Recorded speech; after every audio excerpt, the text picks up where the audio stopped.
என் ஓட்டத்தில் நான் தனிமை இல்லை, நேசித்தவர் என்னை வெறுக்கவில்லை. தகப்பன் வீட்டில் கொண்டு சேர்த்திடுவார். சத்தமா, தகப்பன் வீட்டில் கொண்டு சேர்த்திடுவார். நம்புவே இறுதி வரை. உங்க சத்தம் கேட்கட்டும் என் கூட சேர்ந்து. நம்புவே இறுதி வரை, நம்புவேன் இறுதி வரை, நம்புவேன் இறுதி வரை. ரெண்டு கரங்களை உயர்த்தி பாடலாமா? சத்தம் உயர்த்தி என் கூட சேர்ந்து. யாக்கோபின் தேவன் என் தேவன், எனக்கென்றும் துணை அவரே. என்னாலும் நடத்துவா. எவ்வளவு சத்தமா பாட முடியுமோ வாயை திறந்து பாடுங்க சேர்ந்து. யாக்கோபின் தேவன் என் தேவன், எனக்கென்றும் துணை அவரே. என்னாலும் நடத்துவாரே. இன்னும் ஒரு முறை சேர்ந்து. யாக்கோபின் தேவன் என் தேவன், எனக்கென்றும் துணை அவரே. என்னாலும் நடத்துவாரே. ஏதுமில்லை ஏதும் இல்லை என்ற கவலை இல்லை, துணையாளர் என்னை விட்டு விலகவில்லை. ஏதும் இல்லை என்ற கவலை இல்லை, துணையாளர் என்னை. நல்ல சத்தமா பாடுங்க என் கூட சேர்ந்து. சொன்னதை செய்திடும், சொன்னதை செய்திடும் தகப்பன்னவர், சொன்னதை செய்திடும் தகப்பன்னவர். நம்புவே இறுதி வரை, நம்புவே இறுதி வரை, நம்புவே இறுதி வரை. Yes lord, yes lord, yes lord. நம்புவே இறுதி வரை. யாக்கோபின் தேவன், யாக்கோபின் தேவன் என் தேவன், எனக்கென்றும் துணை அவரே. என்னாலும் நடத்துவாரே. ஓ எஸ் லார்ட். இன்னும் ஒரு முறை சத்தம் உயர்த்தி சேர்ந்து. யாக்கோபின் தேவன் என் தேவன், எனக்கென்றும் துணை அவரே. என்னாலும் நடத்துவார். என் ஓட்டத்தில் நான் தனிமை இல்லை, என் ஓட்டத்தில் நான் தனிமையில். நேசித்தவர் நேசித்தவர் என்னை வெறுக்கவில்லை. நல்ல சத்தமா பாடுங்க. என் ஓட்டத்தில்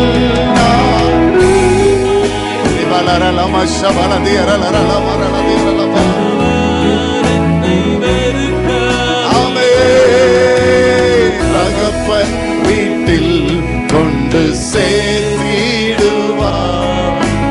தகப்பன் வீட்டில் கொண்டு சேர்த்திடுவார். நம்புவேன் இறுதி வரை, நம்புவேன் இறுதி வரை, நம்புவேன், நம்புவேன் இறுதி வரை. நான் நம்புவேன் இறுதி வரை.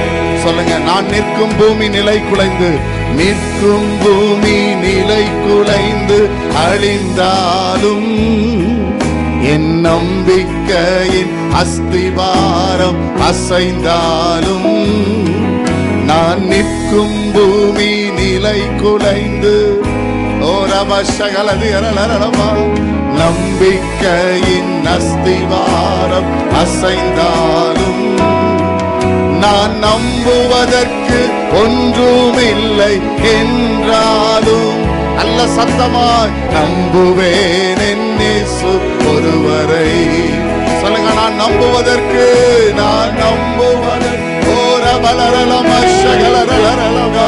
உம்மையே நம்புவேன் என் இயேசு ஒருவரை. முடிஞ்ச 2 கரங்களை உயர்த்தி சத்தம் உயர்த்தி சேர்த்து நம்புவேன் என் இயேசு ஒருவரை. நீங்க பாடுங்க, வேற யாரையும் கவனிக்க வேண்டாம், இசையை கவனிக்க வேண்டாம். இது உங்களுக்கும் ஆண்டவருக்குமான நேரம்.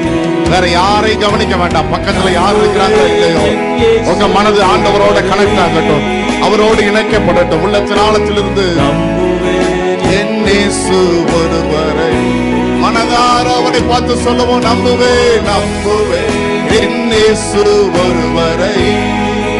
மனதார நம்புவேன் என் இயேசு ஒருவரை.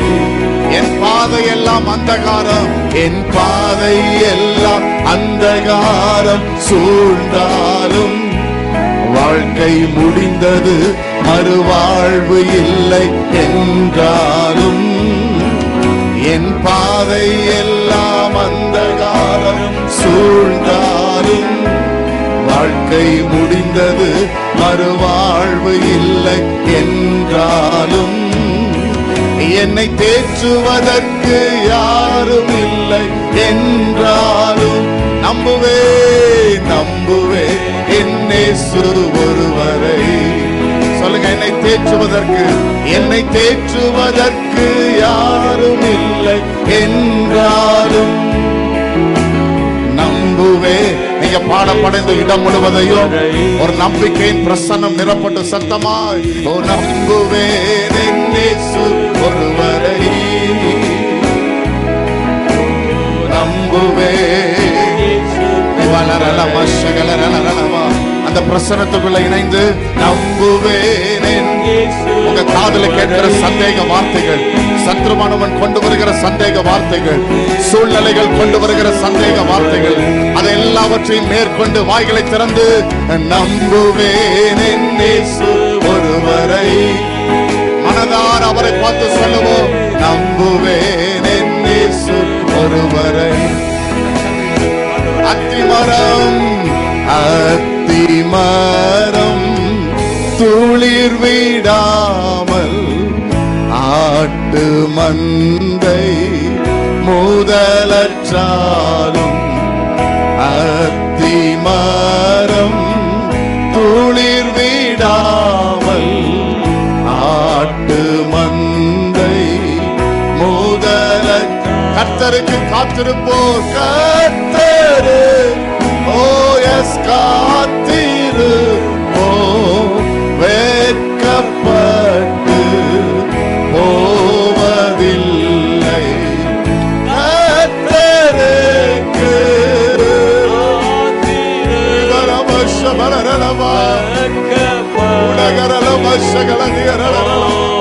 நல்ல சத்தமாய் நம்புவே இயேசுவை நம்புவே இயேசு. மனதார நம்புவே இயேசுவை நம்புவே இயேசு. சொல்லுங்க, காக்கும் கரங்கள் உண்டனக்கு காத்திடுவா கிருபையா. ஹல்லேலூயா. கரங்கள் உண்டனக்கு காத்திடுவா கிருபையா. ஹல்லேலூயா ஹல்லேலூயா. பாடி பாடி அலைகளை நான் தாண்டிடுவேன்.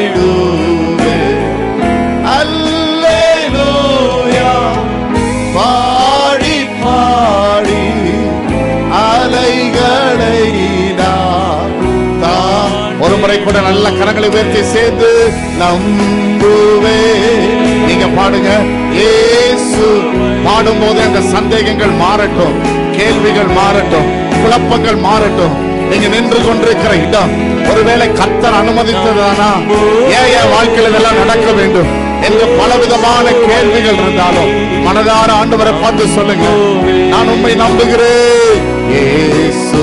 இன்னும் ஒரு முறை நம்புவே இயேசுவை நம்புவே இயேசுவை. அன்பின் ஆண்டவரே, நீர் எவ்வளவு அற்புதமானவர், எவ்வளவு அற்புதமானவர். உம்முடைய கிருபை எவ்வளவு பெரியது ஆண்டவரே. உம்மை நம்புகிற ஒருவருடைய முகங்களும் வெட்கப்பட்டதில்லை, தலை குனிந்ததில்லை ஆண்டவரே. அதை பிரகாசமடைய செய்கிற தேவன். இன்றைக்கு இந்த ராத்திரி வேளையில ஆண்டவரே, எங்கள் குடும்பங்கள், விசேஷமா இந்த சபையில் ஆராதிக்கிற குடும்பங்கள் எந்தெந்த பகுதியிலெல்லாம் வெட்கப்பட்டதை போல, தலை குனிந்ததை போல உணர்ந்தார்களோ அந்த இடங்களில் எல்லாம் கர்த்தர் அவர்கள் தலையை இந்த நாட்களிலே உயர்த்தி நீர் மேன்மைப்படுத்த போகிறபடினால் ஸ்தோத்திரம். சந்தேகங்கள் மாறட்டும், கேள்விகள் மாறட்டும், அசௌகரியங்கள் மாறட்டும், அவிசுவாச குறைவுகள் மாறட்டும். சூழ்நிலைகளோ, சத்ருவோ, பலவீனங்களோ ஆண்டவரே, அவர்கள் கேள்விப்பட்டவைகளோ அவைகளுக்கு விரோதமாக ஆண்டவரே மனதிலே, எண்ணங்களிலே ஆண்டவரே, சில நேரங்களிலே அறிமுகமான சில நபருடைய வார்த்தைகளினாலே கூட உடைக்கப்பட்ட எல்லாவற்றையும் கர்த்தர் அப்புறப்படுத்தி நீர் ஜீவிக்கிறவர் என்பதையும், நீர் இன்றைக்கும் அற்புதங்களை செய்கிறவர் என்பதையும் நீர் நிரூபிப்பீராக ஆண்டவரே. இந்த இரவு எங்களோடு திட்டவட்டமாய் நீர் இடைப்படுவீராக. பிரசன்னம், மகிமை, இரக்கம், கிருபை எங்களோடு கூட தங்கி இருப்பதாக. ஹல்லேலூயா. உம்முடைய ஆளுகைக்குள்ள எங்கள் எல்லாரையும் மறைத்துக் கொள்ளும். உம்மை இன்னும் சார்ந்து கொள்ள கர்த்தர் எங்களுக்கு கிருபை தாரும். நாங்கள் பாடினதை போல நீர் யாக்கோபு, ஈசாக்கு, ஆபிரகாமின் தேவன் மாத்திரமல்ல, நீர் எங்களுடைய தேவனாகவும் இருக்கிறீர். நீர் எங்களுடைய தேவனாகவும் இருக்கிறீர். இன்றைக்கு அப்படிப்பட்ட தேவனுடைய பிரசன்னம் இந்த இடம் முழுவதும் நிறைத்திருக்கிறபடினால் ஸ்தோத்திரம். தொடர்ந்து எங்களோடு பேசும் உடைய வார்த்தை துல்லியமாகவும் தெளிவாகவும் எங்கள் வாழ்க்கையிலே கடந்து வரட்டும். எதிலெல்லாம் நாங்கள் மாற கர்த்தர் விரும்புகிறீரோ அதிலெல்லாம் மாறுவதற்கு வேண்டிய கிருபைகளை தாரும். தேவ இரக்கம் எங்களோடு கூட இருக்கட்டும். உடைய சமாதானத்தினால் எங்களை மூடிக்கொள்ளும். கர்த்தருடைய கரம் எங்கள் வாழ்க்கையிலே பெரியவைகளை செய்ய எங்களை முற்றிலும் உடைய பாதப்படியிலே ஒப்புக் கொடுக்கிறோம். தேவ இரக்கமும் ஆளுகையும் கிருபையும் எங்கள் வாழ்க்கையை நிரப்பி நடத்த உடைய சமூகத்திலே தருகிறோம். எல்லாரும் என் கூட சேர்ந்து பைபிளை திருப்பிக்கோங்க. ஏசாயா 53 பழைய ஏற்பாட்டில், தமிழ் பைபிளில் 858 858வது பக்கம். ஏசாயா 51 3வது வசனம். உங்களுக்கு எல்லாருக்கும் வெளிச்சம் ஓரளவு தெரியும்னு நினைக்கிறேன், வாசிக்க முடியும்னு நினைக்கிறேன். என் கூட சேர்ந்து வாசிங்க. கர்த்தர் சீயோனுக்கு ஆறுதல் செய்வார், அவர் அதன் பாழான ஸ்தலங்களை எல்லாம் தேறுதலடைய செய்து அதன் வனாந்திரத்தை ஏதேனை போலவும் அதன் அவாந்திர வெளியை கர்த்தரின் தோட்டத்தை போலவும் ஆக்குவார். சந்தோஷமும் மகிழ்ச்சியும் துதியும் கீத சத்தமும் அதில் உண்டாயிருக்கும். அல்லேலூயா. இன்னும் சத்தம் போதாது, வெளியே இருக்கிற மழை சத்தத்தை விட உங்க சத்தம் கேட்கணும். திரும்ப ஒரு தடவை வாசிக்கலாமா? சத்தமா வாசிங்க. கர்த்தர் சீயோனுக்கு ஆறுதல் செய்வார், அவர் அதன் பாழான ஸ்தலங்களை எல்லாம் தேறுதலடைய செய்து அதில் வனாந்திரத்தை ஏதேனை போலவும் அதன் அவாந்திர வெளியை கர்த்தரின் தோட்டத்தை போலவும் ஆக்குவார். சந்தோஷமும் மகிழ்ச்சியும் துதியும் கீத சத்தமும் அதில் உண்டாயிருக்கும். அல்லேலூயா. பைபிளை வச்சுட்டு கைத்தட்ட முடிஞ்சா கைத்தட்டி ஆண்டவருக்கு ஒரு நன்றி செலுத்துவோம். அல்லேலூயா. கர்த்தர் நல்லவர். இஸ்ரவேல் ஜனங்களுக்கு வருகிற மீட்பை குறித்து, ஆண்டவர் அவங்க வாழ்க்கையில செய்ய போகிற காரியங்களை குறித்து ஆண்டவர் எழுதும் போது இந்த வாக்குத்தத்த வார்த்தை, இந்த தீர்க்க தரிசன வார்த்தை கர்த்தர் சொல்லுகிறார். உங்க வாழ்க்கைக்கு கர்த்தர் என்ன செய்வாரா? ஆறுதல் செய்வாரா? கர்த்தர் ஆறுதலை அனுப்பும் போது 3 காரியம் நடக்கிறது. ஒன்று, பாழான ஸ்தலங்கள் எல்லாம் சரிப்படுத்தப்படும். 2வது, வனாந்திரமா இருக்கிறவைகள், அவாந்திர வெளியா இருக்கிறவைகள் கர்த்தர் என்ன பண்ணுவார்? சீர்படுத்துவார், அதை மகிழ்ச்சி உள்ளதாக்குவார். மூன்றாவது, உங்க வாழ்க்கையில இதுவரை கேட்டிராத அல்லது ஒரு காலத்துல கேட்டது பாஸ்டர், இப்ப எங்க குடும்பத்துல எல்லாம் இந்த சந்தோஷம் இல்ல, இந்த மகிழ்ச்சி இல்ல, இந்த துதி இல்ல, இந்த பாடல் சத்தம் இல்ல என்று எதையெல்லாம் கடந்த நாட்களிலே உங்கள் குடும்பத்திலிருந்து சத்ருவானவனோ வியாதியோ பலவீனமோ எடுத்துக்கொண்டதோ அதை எல்லாவற்றையும் கர்த்தர் திரும்ப தருவதாக வாக்கு பண்ணுகிறார். அல்லேலூயா. இந்த மூன்று காரியங்களை மையப்படுத்தி குடும்பத்திற்கான ஆலோசனைகளாக சிலவற்றை ஆண்டவர் என் மனதில் வைத்ததை உங்களோடு கூட பகிர்ந்து கொள்ள விரும்புகிறேன். அல்லேலூயா. கர்த்தர் இதை செய்வதற்கு ரெண்டு விதமான காரியங்களை கர்த்தர் எதிர்பார்க்கிறார். ஒன்று, பர்சனல், தனிப்பட்ட வாழ்க்கையில் என்ன செய்ய வேண்டும். இரண்டாவது, ஃபேமிலி, குடும்ப வாழ்க்கையில் என்ன செய்ய வேண்டும். சரியா, நல்லா கவனிங்க. ஒன்று, தனிப்பட்ட வாழ்க்கையில் என்ன செய்ய வேண்டும். இரண்டாவது, குடும்ப வாழ்க்கையில் என்ன செய்ய வேண்டும் என்று கர்த்தர் காண்பிக்கிறார். முதல் ரெண்டு வசனங்களை என் கூட சேர்ந்து வாசிக்க போறீங்க. சரியா, சின்ன பிள்ளைங்க அமைதியா என்ன கவனிக்கணும். நான் உங்ககிட்ட கேள்வி கேட்பேன் கடைசியில். அல்லேலூயா. சரி, ரெண்டு வசனங்கள், முதல் ரெண்டு வசனங்கள் பாருங்க. முதல் வசனத்தை பாருங்க. நீதியை பின்பற்றி கர்த்தரை தேடுகிற நீங்கள் எனக்கு செவி கொடுங்கள். நீங்கள் வெட்டி எடுக்கப்பட்ட கன்மலையும் நீங்கள் தோண்டி எடுக்கப்பட்ட துறவின் குழியையும் நோக்கி பாருங்கள். அல்லேலூயா. ஆண்டவர் இஸ்ரவேல் ஜனங்களுக்கு சொல்லுகிற முதலாவது வார்த்தை, உங்க குடும்பத்துல இழந்து போனதை கர்த்தர் திரும்ப தர வேண்டுமானால், சந்தோஷத்தை, மகிழ்ச்சியை, பாடலை, துதியை கர்த்தர் திரும்ப கேட்க பண்ண வேண்டுமானால், வனாந்திரமாய் இருக்கிற வறண்டு போயிருக்கிறவைகளை கர்த்தர் சீர்படுத்த வேண்டுமானால், ஆண்டவர் ரெண்டு விதமான காரியங்கள் செய்யப்பட வேண்டும் என்று எதிர்பார்க்கிறார். ஒன்று, உங்க குடும்பத்தில் தனிப்பட்ட விதத்தில் செய்யப்பட வேண்டிய காரியங்கள். யூ ஆஸ் an individual, ஒரு தனி நபராக, கணவனாகவோ மனைவியாகவோ பிள்ளைகளாகவோ தனி நபராக நீங்கள் என்ன செய்ய வேண்டும் என்பதையும் ஆண்டவர் சொல்லுகிறார் இந்த முதல் ரெண்டு வசனத்துல. இரண்டாவது, குடும்பமாக நீங்கள் என்ன செய்ய வேண்டும் என்பதை ஆண்டவர் சொல்லுகிறார். நான் இந்த ரெண்டையும் சேர்த்து வேகமாக உங்களோடு கூட பகிர்ந்து கொள்ள விரும்புகிறேன். அல்லேலூயா. முதல் வசனத்தை நாம் வாசிச்சோம். தனிப்பட்ட நபராய் நான் எப்படி இருக்க கர்த்தர் விரும்புகிறாரா, அதை என் கூட சேர்ந்து வாசிங்க. நீதியை பின்பற்றி. அல்லேலூயா. எதை பின்பற்றணுமா? நீதியை பின்பற்றணுமா? நாம வாழ்கிற உலகம் எப்படிப்பட்ட உலகம்? எப்படிப்பட்ட உலகம்? அநீதியான உலகம். உலகத்தில் என்ன நடக்குது? அநேக அநீதி, தீமை. முன்னால யாருக்காவது ஒரு பிரச்சனை நடக்கும்போது நம்ம பார்த்தா, ஒரு விபத்தோ ஒரு பிரச்சனையோ அல்லது நமக்கு அறிமுகமான ஒருவர்களுக்கு ஏதோ ஒன்று நடந்தா, இதுக்கு முந்தின தலைமுறை எப்படி இருந்துச்சுன்னா ஓடி போய் என்ன பண்ணுவாங்க? உதவி செய்வாங்க, ஏதாவது காப்பாற்றுவாங்க. அல்லேலூயா. இப்போ உள்ள ஜெனரேஷன் என்ன பண்ணுது? வேகமா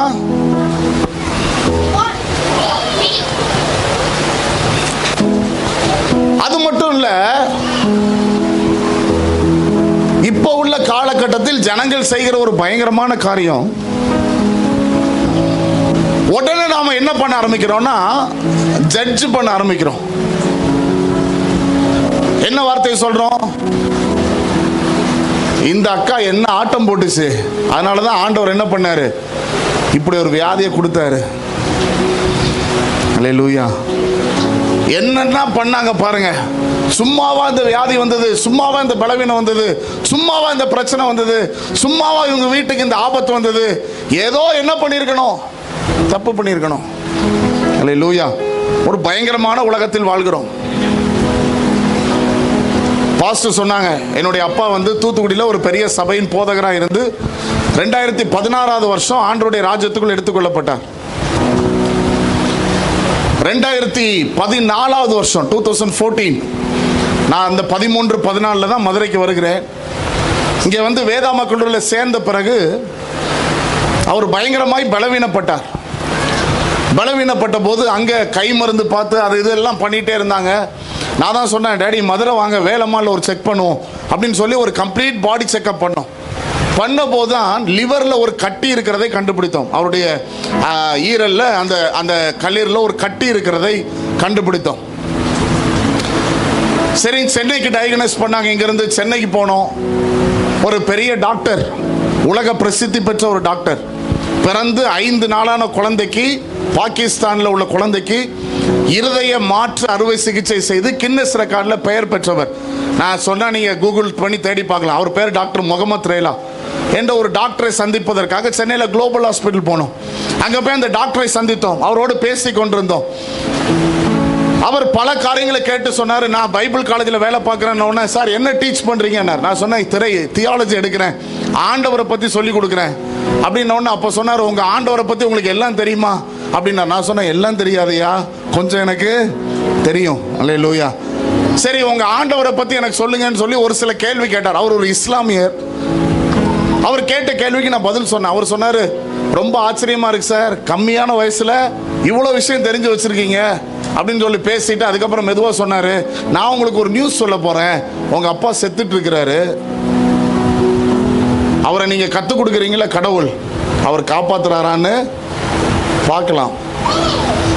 ஏன்னா எங்களால் என்ன செய்ய முடியும்னு தெரியல. இந்த கட்டியின் அளவு ரொம்ப பெருசாக இருக்குது. ஒரு 1.25 லட்சம் ரூபாய்க்கு ஒரு இன்ஜெக்ஷன் போட்டு எங்களை வீட்டுக்கு அனுப்பி விட்டார்கள். ஒரு 3 நாள் வைத்திருந்து. ஒரு ஊசியோட விலை எவ்வளவு? 1.25 லட்சம் ரூபாய். ஊசி போட்டாச்சு. 2 நாள் ட்ரீட்மெண்ட் முடிஞ்சது. திரும்ப நாங்கள் கார் ஓட்டிட்டு வந்துட்டு இருக்கிறோம். டாக்டர் சொன்னார், இனிமே இதே மாதிரி இன்ஜெக்ஷன் போடுறதுக்கு உங்கள் பாடி என்ன பண்ணாது, தாங்காது. அதனால இன்னொரு ஆப்ஷன் சொல்கிறோம் சார், லிவர் டிரான்ஸ்பிளான்ட் பண்ணலாம், லிவரை மாற்றலாம், இன்னொரு நபரிடத்துலேருந்து லிவரை மாற்றலாம். ஆனால் அதற்கு 40 லட்சம் ரூபாய்க்கு அதிகமாக என்ன ஆகும், செலவாகும். நீங்கள் அதையும் ரெடி பண்ணிவிட்டு உங்கள் பேரை எழுதி கொடுத்துட்டு போங்க. சீனியாரிட்டி படி உங்களுக்கு லிவர் வரும். காரில் வந்துட்டு இருக்கிறோம், புறப்பட்டு வர்றோம். நான் தான் கார் ஓட்டுறேன். என்னுடைய அக்காவுடைய கணவர், அவரும் ஒரு பாஸ்டர் தான். அவர் என் பக்கத்தில் உட்காந்துருக்கிறாரு. பின்னால் சீட்டில் எங்கள் அம்மா அப்பா உட்காந்துருக்குறாங்க. 3 நாளாக தூக்கம் கிடையாது. காரில் பெல்ட் போட்டு அவர் தூங்குறதுக்கு முயற்சி பண்ணுறாரு. அப்போ நான் கண்ணாடியை பார்க்குறேன், அவர் முகம் தெரியுது. என்கிட்ட மெதுவாக கேட்குறாரு, டேய் சொல்லுங்கப்பா, டாக்டர் எவ்வளோடா கேட்டார்? நான் சொன்னேன், எதுக்குப்பா உங்களுக்கு? இல்லை சும்மா சொல்லு. 40 லட்ச ரூபா கேட்டார் டேடி. உடனே அப்படியே கண்ணாடியிலே என் முகத்தை பார்க்குறாரு. 40 லட்சமாடா? நான் 40 வருஷம் ஊழியம் செஞ்சுருக்கிறேன். ஒரு வருஷத்துக்கு எவ்வளவு? 1 லட்ச ரூபா கணக்கு பண்ணியிருக்கிறாரு போல ஆண்டவர் அப்படின்னாரு. அவர் சிரிக்கிற ஆள், பயங்கரமாக ஜோக் அடிக்கிற ஆள். சிரிச்சுட்டு தான் அவர் சொன்னார்.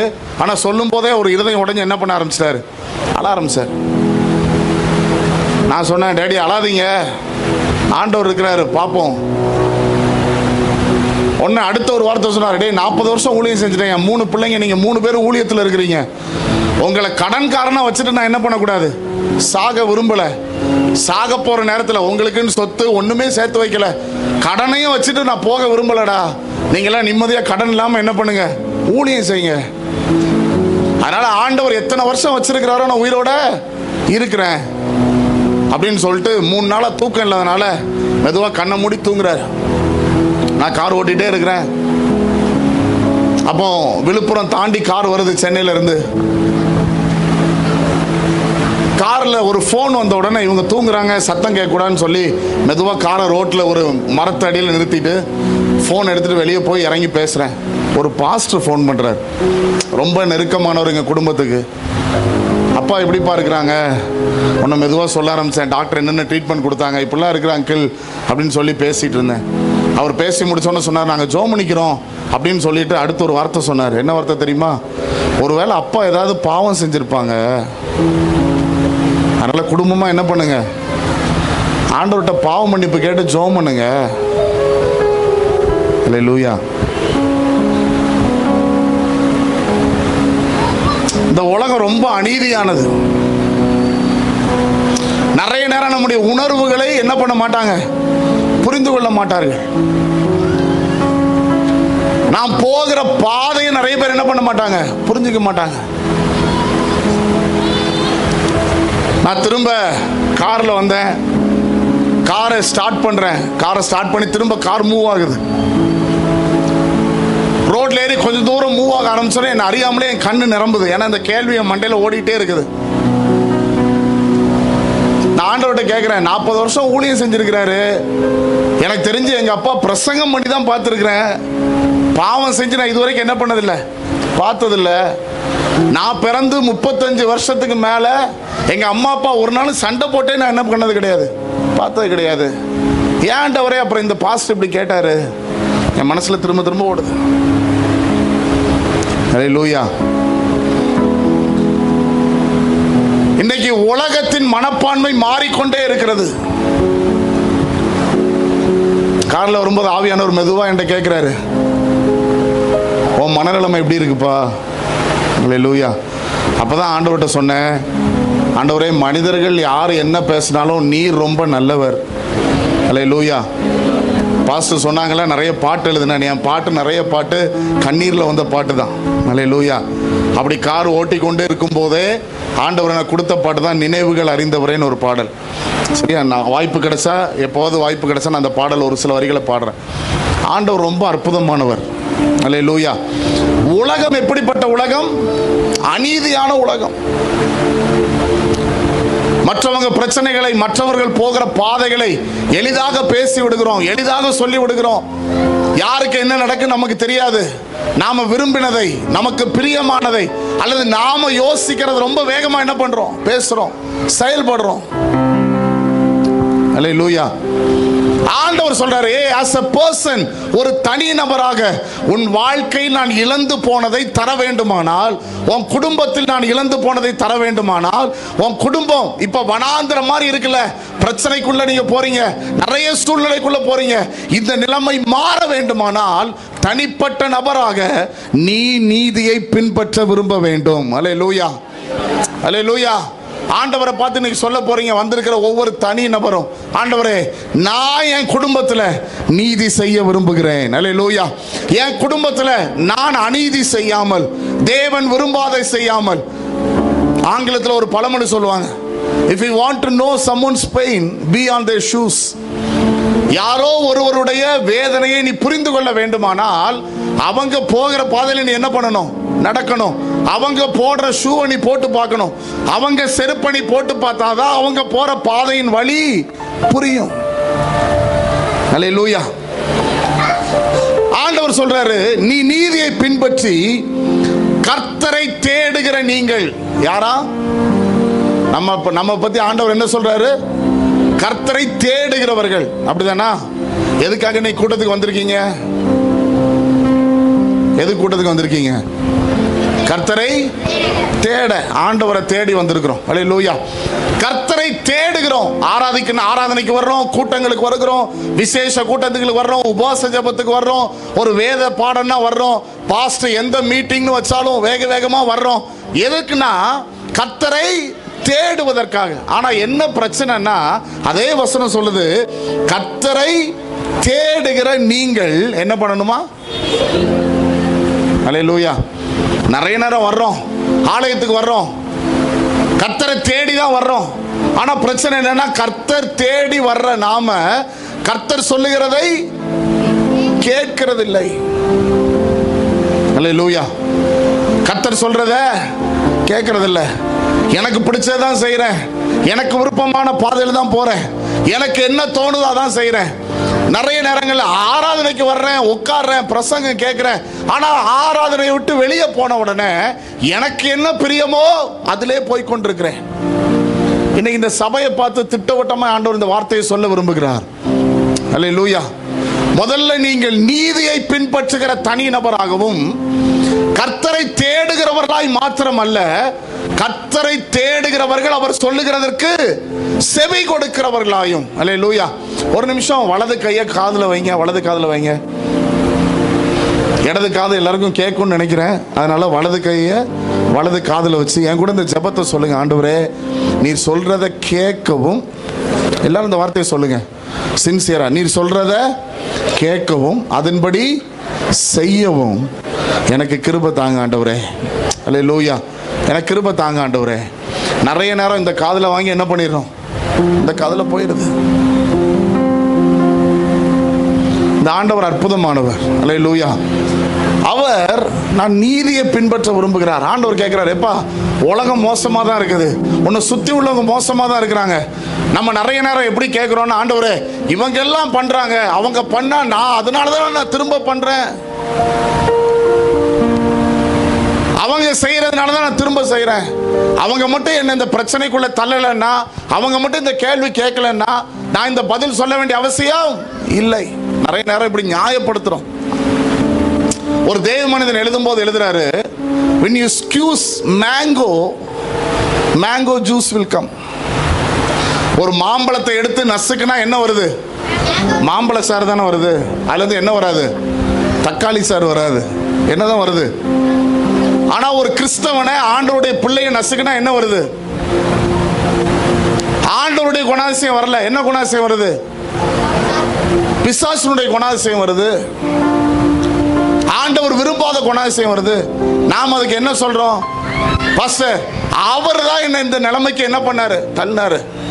என் மனைவி தான் அந்த நிலைமைக்கு காரணம், என் புருஷன் தான் அந்த நிலைமை காரணம், என் பிள்ளைங்க தான் அந்த நிலைமை காரணம், இவங்க தான் காரணம், என் பக்கத்து வீட்டுக்காரங்க, எங்க மாமா, அத்தை, 1008 பேரை நம்ம நியாயம் பண்றோம். அல்லேலூயா. ஆனா ஆண்டவர் சொல்றாரு, நீ நீதியை பின்பற்றப்பா, நீ எனக்கு என்ன பண்ணு? செவி கொடு. அல்லேலூயா.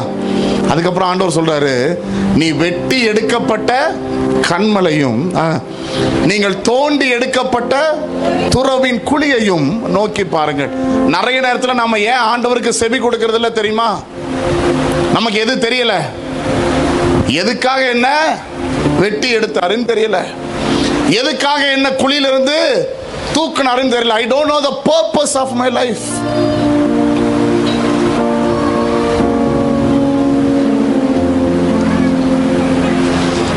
இந்த மைக்கை வச்சு நான் பிரசங்கம் பண்றேன்.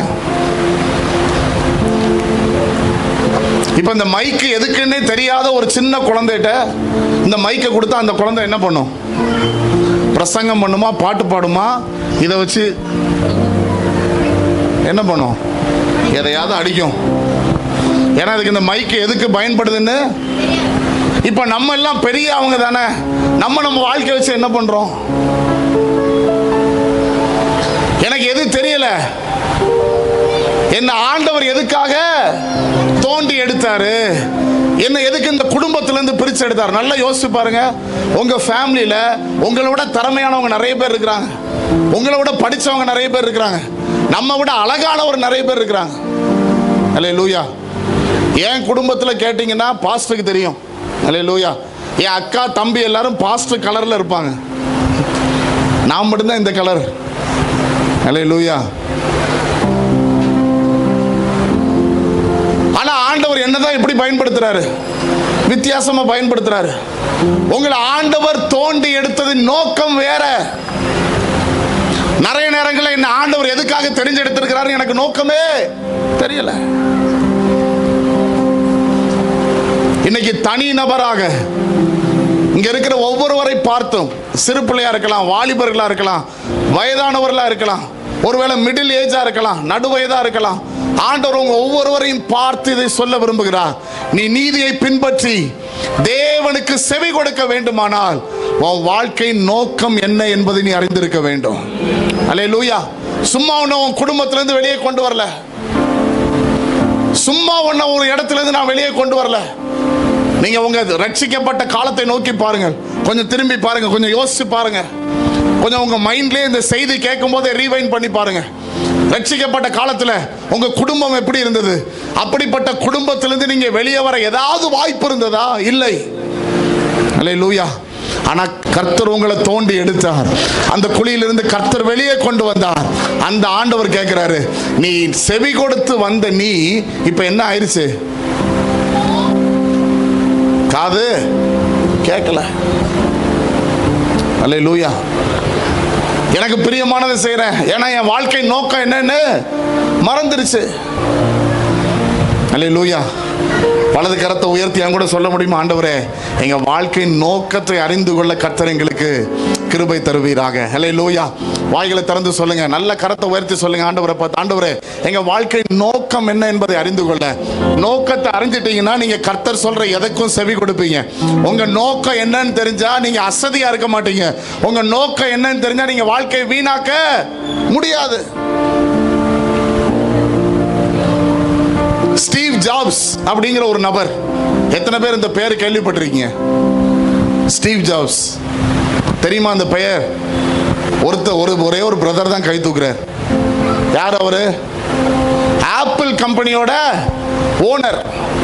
உலகத்திலே தலை சிறந்த ப்ராடக்ட்ஸ் டெக்னாலஜியில் பயன்படுத்துறது ஆப்பிள் ப்ராடக்ட்ஸ்.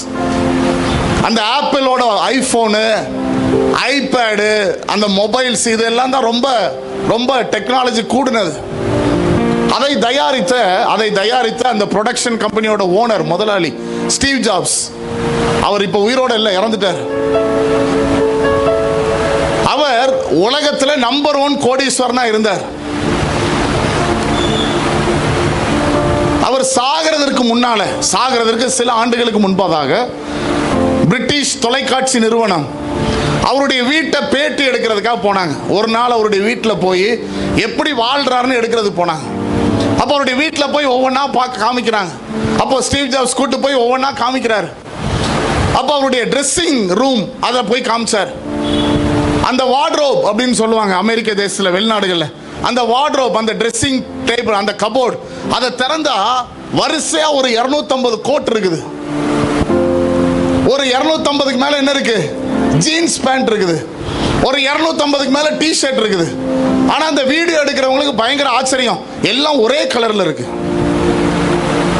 எல்லாமே கருப்பு கலர் கோட்டு தான், எல்லாமே டார்க் ப்ளூல உள்ள T shirt, full and T shirt, எல்லாமே ஒரு லைட் ப்ளூல உள்ள ஜீன்ஸ். இவங்களுக்கு பயங்கர ஆச்சரியம். நீர் தான் உலகத்தில் யாரு? நம்பர் 1 பணக்காரர். நீர் நினைச்சா உலகத்தில் இருக்கிற அத்தனை கலர்ல என்ன பண்ணலாம்? ட்ரெஸ் வாங்கி வைக்கலாம். ஆனா ஏன் சார் இப்படி வாங்கி வச்சிருக்கீங்க அப்படின்னு உடனே ஸ்டீவ் ஜாப்ஸ் ஒரு பதில் சொன்னார். என்ன பதில் தெரியுமா? நான் கோடிக்கணக்கான ரூபாய்களை ஒவ்வொரு நொடியிலும் சம்பாதிக்கிறேன். எப்படி? ஒவ்வொரு செகண்ட்லையும் பல மில்லியன் டாலர்ஸ் நான் என்ன பண்றேன்? சம்பாதிக்கிறேன். என்னை பொறுத்த அளவில் நேரம் தான் பணம். நேரம் எனக்கு ரொம்ப முக்கியம். அதனால நான் என்ன பண்ணுவேன்னா, காலையில குளிச்சுட்டு என் கபோர்டை திறந்த உடனே, என் ட்ரெஸ்ஸிங் அந்த வார்ட்ரோபை திறந்த உடனே நான் என்ன பண்ணக்கூடாது? இன்னைக்கு எந்த கலர் சட்டை போனா? போன வாரம் ஒரு 4 நாள் கன்வென்ஷன் போயிட்டு வந்தேன். நாகர்கோயிலில் 4 நாள் கன்வென்ஷன். போன வாரம் கன்வென்ஷன் முடிச்சுட்டு வந்தேன்.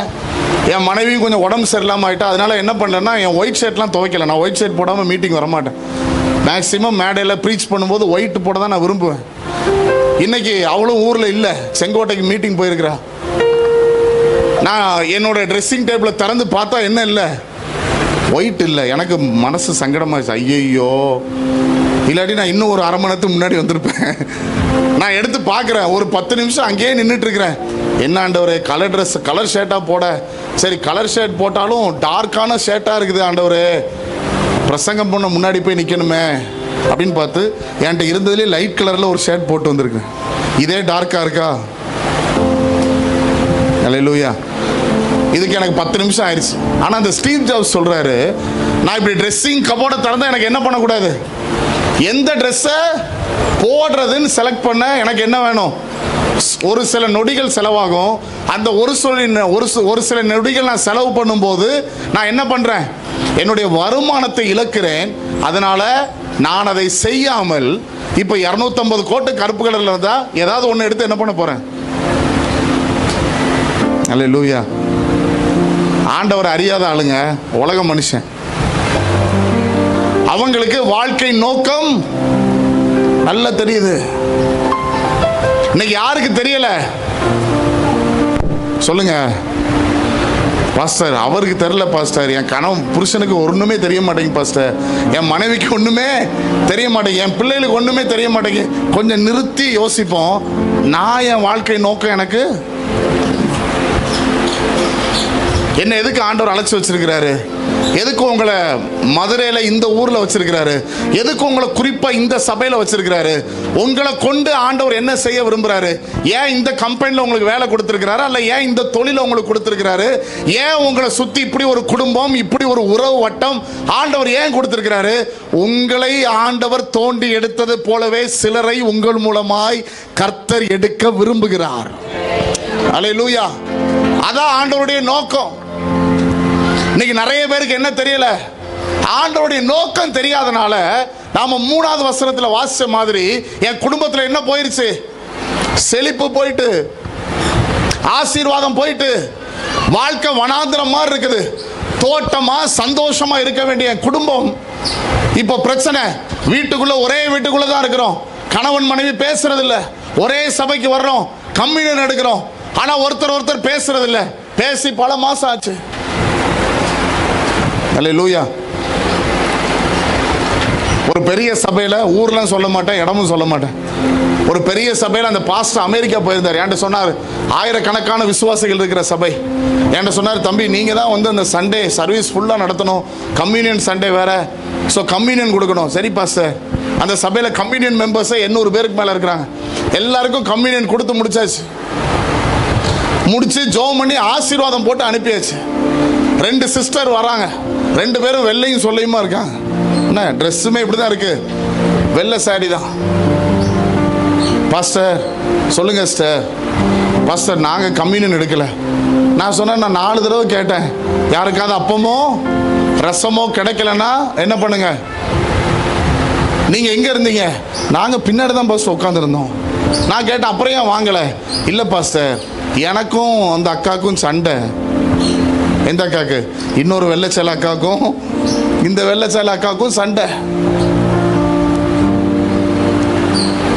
அதனால அவங்க வாங்கும்போது நான் வாங்க விரும்பல. எனக்கு தனியா தாங்க பாஸ்டர். நான் சொன்னேன், உங்களுக்கு கம்யூனியன் தந்தா நானும் எங்க தான் போவேன்? நரகத்துக்கு தான் போவேன். அல்லேலூயா. 2 பேரும் முழங்கால் போடுங்க. 2 பேரும் என்ன பண்ணுங்க? ஒப்புரவாங்க, சரியாங்க. ஆண்டவர் நம்மை ஒரு குறிப்பிட்ட நோக்கத்திற்காக தெரிந்தெடுத்திருக்கிறார். ஆண்டவர் சொல்ற, நீ நீதியை பின்பற்ற வேண்டும், நீ என்னை தேட வேண்டும். அது எப்படி தேடணுமா? நான் சொன்னதற்கு நீ செவி கொடுக்க வேண்டும். நான் சொன்னதை செய்யணும். சில பிள்ளைங்க பார்த்தீங்களா, அம்மா 4 தடவை கூப்பிடுவாங்க, டேய் பேரை சொல்லி கூப்பிடுவாங்க. 4 தடவை கூப்பிடும் போது என்ன பண்ணும்? காதில் விழும். ஆனால் அதை விட இன்ட்ரெஸ்டான ஒரு வேலை நடந்துட்டு இருக்கும்.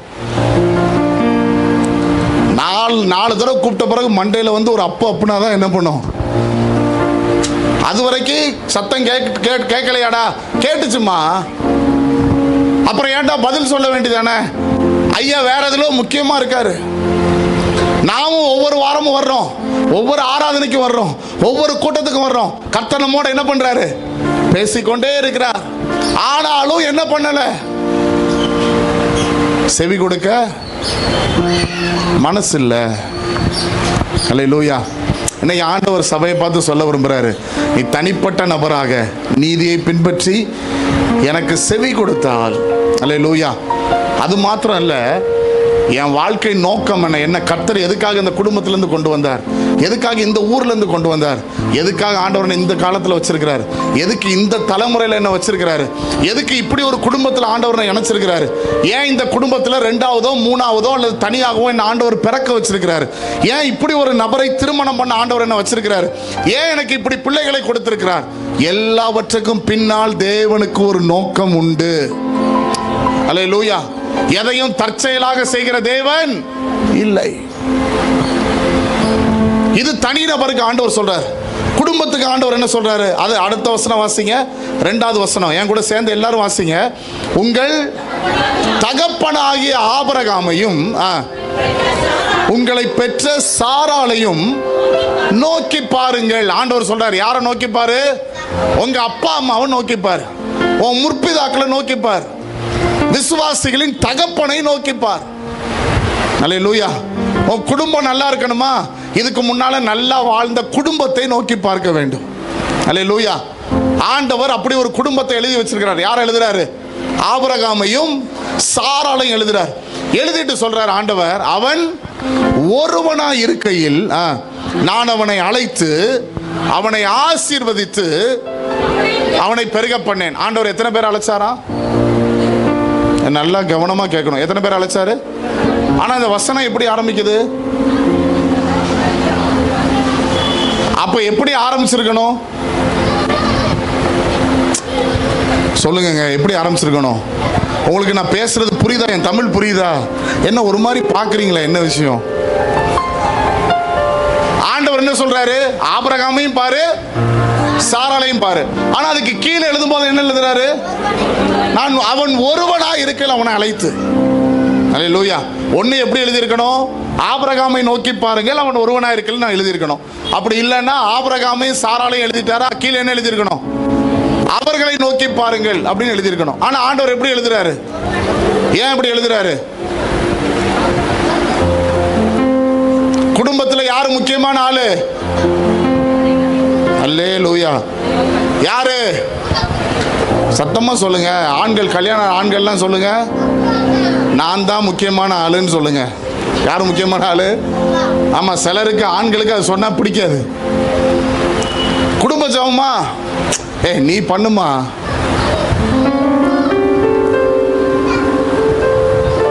அது நீ பண்ணு, ஊழியமா நீ செய்ய, நீ போ. அல்லேலூயா. தகப்பன் மிகவும் முக்கியமான ஒரு நபர். அவனோடு இணைந்து தான் ஆண்டவர் எதை பார்க்கிறாரு? ஒரு குடும்பத்தை பார்க்கிறாரு. அல்லேலூயா. அப்பாவுடைய பங்கு ரொம்ப முக்கியம். சரி, அப்பாவுடைய பங்கு தான் முக்கியம், அதனால அம்மா இல்லாம ஆயிருமான்னா கிடையாது. ஆண்டவர் சொல்றாரு, நான் அவனை அழைத்து, அவன் ஒருவனாயிருக்கையில் அழைத்து, அவனை ஆசீர்வதித்து, அவனை எப்படி பெருக பண்ணுவார் தனியா? யாரோட பங்கு முக்கியம்? இப்ப ஆபிரகாம் குழந்தை வேணா தனியா வேணும், பிறக்க முடியுமா? யாரும் வேணும், சாராலும் வேணும். அப்ப பெருக பண்ணுவதற்கு ஆண்டவர் யாரையும் பயன்படுத்துறாரு. அல்லேலூயா. ஆனா முக்கிய பங்கு யாருடையது? குடும்ப தலைவர்கள் சில முக்கியமான தீர்மானத்தை எடுக்கணும். ரட்சிக்கப்பட்டவங்க இருந்தீங்கன்னா உங்க வீட்டுக்காரர் இன்னைக்கு வரலன்னா போய் சொல்லுங்க, நேற்று இன்னைக்கு பிரசங்கமே யாருக்கு தான் பண்ணாரு, அப்படிதான் சொல்லுவீங்கன்னு சொல்லணும். நம்ம 2 பேருக்கு சேர்த்து பண்ணாருன்னு சொல்லுங்க. யாருக்கு பண்ணாங்க? ஆண்டவர் சொல்றாரு, ஆபிரகாம் ஒருவனாய் இருக்கையில் அவனை அழைத்து. அடுத்து கொஞ்ச நேரம் தான் இருக்கு, வேகமாக ஆபிரகாமையும் சாராளையும் பத்தி சில விஷயங்கள் நம்ம பார்ப்போம். ஒரு குடும்பம் எப்படி இருக்கணும், பிள்ளைகள் எப்படி இருக்கணும் என்பதை பார்த்து அதற்கு பிறகு இந்த 3வது வசனத்தில் உள்ள ஒரு சில காரியத்தை மாத்திரம் சொல்லி நான் முடிக்கிறேன். ஆதியாகமம் 17வது அதிகாரம் எடுங்க. ஆதியாகமம் 17, ஜெனிசிஸ் சாப்டர் 17. ஆதியாகமம் 17 16வது அதிகாரம் 16வது வசனம். 16, 16 வாசிங்க. ஆகார் ஆபிராமுக்கு இஸ்மவேலை பெற்ற போது ஆபிராம் எத்தனை வயசு? எத்தனை வயசு? சத்தமா சொல்லுங்க. 86 வயசு. சரி, இப்ப 17ஆம் அதிகாரம் 1வது வசனம் வாசிங்க. ஆபிராம் 99 வயது. எத்தனை வருஷம் இடைவெளி? மேக்ஸ் டீச்சர் யாரா உனக்கு? எத்தனை வருஷம் இடைவெளி? ஏங்க அங்க எவ்வளவு? 80, இங்க எவ்வளவு? அப்ப எத்தனை வருஷம்? 13 வருஷம் கேப். இப்ப 13 வருஷம் கேப்ல ஆபிரகாம் என்ன பண்ணாரு? சத்தியமா எனக்கு தெரியாது பாஸ்டர். தொடர்ந்து வாசிங்க. கர்த்தர் ஆபிரகாமுக்கு தரிசனமாகி, இப்ப ஆண்டவர் சொல்றத கொஞ்சம் கவனமா பாருங்க. ஆண்டவர் சொல்றாரு, நான் சர்வ வல்லமையுள்ள தேவன், நீ எனக்கு முன்பாக நடந்து கொண்டு. அப்ப ஆபிரகாம் எப்படி இல்ல? எப்படி இல்ல? ஆமா, ஆண்டவர் சொல்றாரு, நான் சர்வ வல்லமையுள்ள தேவன், நீ எனக்கு முன்பாக நடந்து கொண்டு. சரி, அதுக்கு முந்தின அதிகாரம்லாம் நீங்க வீட்டில் போய் வாசிங்க, எடுக்க வேண்டாம். அதுக்கு முந்தின சில அதிகாரங்கள் ஆண்டவர் சொல்றாரு, நான் உனக்கு என்ன பண்ணுவேன்? ஒரு குமாரனை தருவேன். ஆண்டவர் வாக்கு பண்றாரா? உன் ஜாதியை நான் என்ன பண்ணுவேன்? மிகவும் திரளாக பெருக பண்ணுவேன். 12 அதிகாரத்தில் அவனை அழைக்கும் போதே ஆண்டவர் சொல்றாரு, இப்போ அதிகாரத்தை எடுக்க வேண்டாம், எனக்கு கவனிங்க. 12 அதிகாரத்தில் அவனை கூப்பிடும் போதே ஆண்டவர் சொல்றாரு, நான் உன்னை ஆசீர்வதித்து பெரிய ஜாதியாக்குவேன். நீ உன் தகப்பனையும் தாயும் இனத்தையும் தகப்பன் வீட்டையும் விட்டு நான் உனக்கு காண்பிக்கும் தேசத்துக்கு போ. நான் உன்னை ஆசீர்வதித்து உன்னை பெரிய ஜாதியாக்குவேன், உன்னை மிகவும் திரளாய் பெருக பண்ணுவேன், நீ ஆசீர்வாதமா இருப்பாய். ஆண்டவர் ஒரு வாக்குத்தத்தம் கொடுத்தா அழைக்கிறார். அல்லேலூயா. வாக்குத்தத்தம் கொடுத்தது யாரு? நீங்க சத்தமா பதில் சொல்லணும். வாக்குத்தத்தம் கொடுத்தது யாரு? ஆண்டவர். அப்ப வாக்குத்தத்தம் கொடுத்த ஆண்டவருக்கு எதையும் கொடுக்க முடியும். அவர் சொன்னதை அவரால் நிறைவேற்ற முடியும். 86 வயசுல ஆபிரகாம் என்ன பண்றான்? ஒரு குழந்தையை பெத்தெடுத்தாச்சு. யார் மூலமா? எதனால? எதனால? மேடம் ஒரு ஐடியா கொடுக்குறாங்க. எந்த மேடம்? நிறைய நேரம் குழப்பத்தை ஏற்படுத்துற ஆள் யாரு தான்? ஏங்க, ஆண்டவர் ஒரு வாக்குத்தத்தம் கொடுத்துருக்கிறாரு, அது நிறைவேறதுக்கு வாய்ப்பு நம்மகிட்ட இல்லை. அதனால என்ன பண்ணுங்க அப்படின்னு சொன்ன உடனே ஐயா என்ன பண்ணிடுறாரு? இதான் சான்ஸ், நான் இதுக்கு தாமா வெயிட் பண்ணிட்டு நானும் ஜோம் பண்ணிட்டு இருக்கேன். அல்லேலூயா. ஆண்டவரா உன் மூலமா என்ன பண்ணாரு? பேசிட்டாருன்னு எல்லாம் முடிஞ்சிச்சு, குழந்தையும் பிறந்தாச்சு.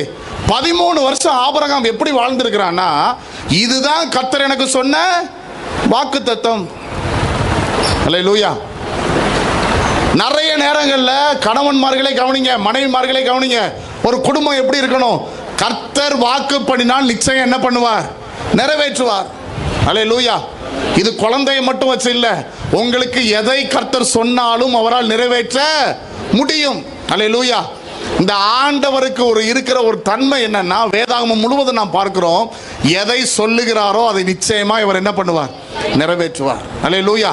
சின்ன விஷயமோ பெரிய விஷயமோ சொன்னதை நிறைவேற்ற இந்த தேவனுக்கு வல்லமை உண்டு. 2021 வருஷம் ஆரம்பிக்குது. 20வது வருடம் முடிஞ்சு 21வது வருஷம் ஆரம்பிக்குது. நியூ இயர் சர்வீஸ் தூத்துக்குடியில் எங்க சபையில நான் நின்றுட்டு இருக்கிறேன். எங்க சபையில ஒரு வாக்குத்தத்த வசனம் அடிச்சு கொடுப்பாங்க. முன் பக்கத்தில் சபைக்கான வாக்குத்தத்தம் இருக்கும், பின்பக்கத்தில் தனிப்பட்ட வாக்குத்தத்தம் இருக்கும். ஸோ தனிப்பட்ட வாக்குத்தத்தம் என் கையில் இந்த வாக்குத்தத்தம் எடுத்து பார்க்குறேன். திருப்பி யோபு 5வது அதிகாரம் 24வது வசனம். அதில் இப்படி இருந்தது, உன் கர்த்தர் என்ன பண்ணுவார்னா, உன் கூடாரம் சமாதானத்தோடு இருக்க காண்பாய், உன் வாசஸ்தலத்தை விசாரிக்கும் போது அதில் குறைவை காண மாட்டீர் அப்படின்னு ஒரு வசனம் இருந்தது. என்ன இருக்கு? கூடாரம், வாசஸ்தலம். நான் மேடையில் நின்று சர்ச்சில் மேடையில் நின்று அந்த வசனத்தை பார்க்குறேன். பார்த்தோன்னே எனக்கு பயங்கர சிரிப்பு. ஏன்னா நான் ஆண்டவர்கிட்ட கேட்குறேன், ஆண்டவரே கூடாரத்தை எங்கே அந்த இடத்துல போய் போட முடியும்? எங்கே போடணும்? வீடு எங்கெங்க கட்டுவீங்க? கிரவுண்டில் தானே கட்டணும். நான் ஆண்டவர்கிட்ட கேட்குறேன், நான் எங்கே அந்த இடத்துல வீடு கட்டவா? ஏன்னா நீங்கள் வாக்குத்தத்தம் எப்படி கொடுத்துருக்கீங்க? உனக்கு ஒரு கூடாரம், சமாதானம், வாசஸ்தலம்லாம் இருக்குது. ஆனால் என்ன இல்லை? எனக்கு மதுரையில் இடமே இல்லை. அப்புறம் எப்படி நான் கூடாரம்னு ஆண்டவர்? எனக்கு பயங்கர சிரிப்பு. ஆனால் சொன்னது ஆண்டவர். அல்லேலூயா. 2021வது வருஷமே என் கையில் வெறும் 10,000 ரூபாய் தான் இருந்தது. 12.25 லட்சம் ரூபாய்க்கான ஒரு இடத்தை கர்த்தர் எனக்கு கிருபையாக கொடுத்தார். அல்லேலூயா. இவர் சொன்னா என்ன பண்ணுவார்?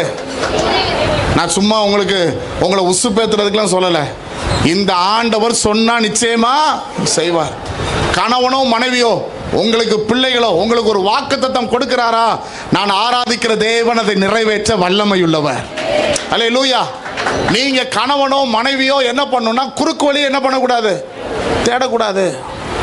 வாக்குத்தத்தம் கொடுத்தது கர்த்தரே ஆனாலும் கர்த்தர் அதை நிறைவேற்றுவதற்காக காத்திருக்க வேண்டும். அல்லேலூயா. நிறைய நேரம் நமக்கு விருப்பமானதை, நம்ம விருப்பமான வழியில, நமக்கு பிரியமானபடி இந்த சாயங்கால வேளையில ஆண்டவரை பார்த்து குடும்பமா தனித்தனியா சொல்ல போறீங்க. ஆண்டவரே, நீர் கொடுத்த வாக்குத்தத்தத்தை நீர் நிறைவேற்ற வல்லமை உள்ளவர் என்பதை அறிந்து உமக்கு முன்பு உத்தமமா இருக்க கர்த்தர் கிருபை தருவீராக. அதனாலதான் ஆண்டவர் சொல்றாரு, நீ இதை வாக்குத்தத்தம் நினைக்கிறியா? நான் சர்வ வல்லமையுள்ள தேவன். ஆபிரகாமை நீ என்ன நினைச்சிருக்க? என்னால என்ன பண்ண முடியாது? சாராள் வயிற்றுல ஒரு குழந்தைய கொடுக்க முடியாது நீ நினைச்சு அவ சொன்னதை கேட்டு நீ என்ன பண்ணிருக்கிற? ஆகார் மூலமா ஒரு குழந்தைய பெத்தாச்சு. அதான் ஆண்டவர் சொல்றாரு, நான் யாரு? அல்லேலூயா. இந்த வயதிலும் என்னால் உன் மனைவிக்கு குழந்தை கொடுக்க முடியும். இந்த வயதிலும் வாக்குத்தத்தத்தை நிறைவேற்ற முடியும். அல்லேலூயா. அல்லேலூயா. 17ஆம் வசனம் பாருங்க. 17ஆம் வசனம் அதன் பின்பகுதியை வாசிங்க. அதுல ஃபர்ஸ்ட்ல இருந்தே வாசிங்க. அப்போது ஆபிரகாம் முகங்குப்புற விழுந்து நகைத்து, 100 வயதானவனுக்கு பிள்ளை பிறக்குமோ? 90 வயதான சாரால். இந்த வசனம் எப்போ ஆரம்பிக்குது? 99ல் ஆரம்பிக்குது. இப்ப இன்னொரு வயசு கூடிருச்சு. எத்தனை வயசு ஆயிருச்சு? 100 வயசு ஆயிருச்சு. அல்லேலூயா. ஆண்டவர் சொல்றாரு, டேய் எத்தனை வருஷம் ஆனாலும் வாக்கு பண்ணினால் என்னால் நிறைவேற்ற முடியும்.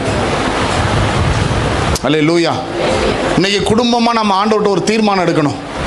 தனிப்பட்ட விதத்தில் நீதியை பின்பற்றவும், அவருக்கு செவி கொடுக்கவும், அவர் என் வாழ்க்கையில் வைத்திருக்கிற நோக்கத்தை புரிந்து நடக்கவும் ஒப்புக் கொடுக்கிற நாம் குடும்பமாக, ஆண்டவரே உம்முடைய சித்தத்திற்கு காத்திருக்கிற கிருபையை கர்த்தர் தருவீராக. அல்லேலூயா. அவசரப்படாதீங்க, குறுக்கு வழியில் ஓடாதீங்க. இந்த ஆண்டவர் அற்புதமானவர். அல்லேலூயா. சொன்னால் நிறைவேற்ற வல்லமையும் உள்ளவர். அதான் ஆண்டவர் சொல்றாரு, நான் யாரு? சர்வ வல்லமையுள்ள தேவன். ஆபிரகாமே, நீ எனக்கு முன்பாக நடந்து கொண்டு உத்தமனாயிரு. கவனமா இருப்பா. இன்னைக்கு 4000 வருஷம் ஆயிடுச்சு ஆபிரகாம் இந்த உலகத்துல இருந்து. கிட்டத்தட்ட தோராயமாக ஆண்டவர் நம்ம ஒவ்வொருவரையும் பார்த்து சொல்ல விரும்புறாரு, நீ எனக்கு முன்பு நடந்து கொண்டு உத்தமனாயிரு. அல்லேலூயா. இருதயத்தில் கை வச்சு சொல்லுங்க, ஆண்டவரே உமக்கு முன்பு உத்தமம் உள்ள குடும்பமாய், அல்லேலூயா, உமக்கு முன்பு உத்தமம் உள்ள தனிநபராய், உமக்கு முன்பு உத்தமம் உள்ள விசுவாசிகளாய், உத்தமமான பிள்ளைகளாய் நடக்க கர்த்தர் எங்களுக்கு கிருபை தருவீராக. அல்லேலூயா. அல்லேலூயா. யோபுவை பார்த்தா மனைவி சொல்ற வார்த்தை, நீர் இன்னமும் உத்தமத்திலே.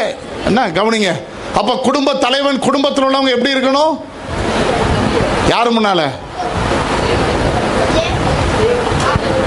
அல்லேலூயா. தேவனுக்கு முன்பாகவும் இருக்கணும். அல்லேலூயா. என்னோட செல்போன் இங்கே வச்சிருக்கிறேன். நான் என் செல்போன் இங்கே மேலே இருக்குது. இதில் நான் லாக் போட்டு வச்சிருக்கிறேன். ஏன்னா என்னுடைய நோட்ஸு நிறைய பைபிள் கமெண்ட்ரிஸ்லாம் உள்ளே இருக்குது. ஒரு தடவை என் பையன் எடுத்து டெலீட் பண்ணி விட்டான் எல்லாத்தையும். அதனால் லாக் போட்டு வச்சிருக்கிறேன் நான். ஆனால் அந்த லாக் ஐடி யாருக்கு தெரியும்னா என் ஒய்ஃபுக்கு தெரியும். எந்த நேரமும் என் ஃபோனை எடுத்து என்ன பண்ணலாம்? பார்க்கலாம். இன்னைக்கு நிறைய பேர் குடும்பமே எப்படி ஆயிடுச்சு? புருஷனுடைய ஃபோன் லாக்கு மனைவிக்கு தெரியாது, மனைவியுடைய ஃபோன் லாக்கு புருஷனுக்கு தெரியாது. ஆண்டவர் சொன்னார், உங்களுக்குள்ள எந்த ரகசியமும் இருக்கக்கூடாது. ஆனால் நமக்குள்ள தான் எல்லா ரகசியமும் இருக்கு. அல்லேலூயா. குடும்பமாக இவங்க எப்போது மாட்டினா நல்லா இருக்குண்ணே. ஆமாம் ஆமாம். இவங்க நிறைய சின்ன பிள்ளைகளாக இருக்கிறதுனால தனியாக இன்னொரு தடவை மாட்டுங்க நீங்கள், அப்போ வச்சுக்கோ. அல்லேலூயா. ஆண்டவர் சொல்றாரு, நீ எப்படி இரு? உத்தமனா இருப்பா.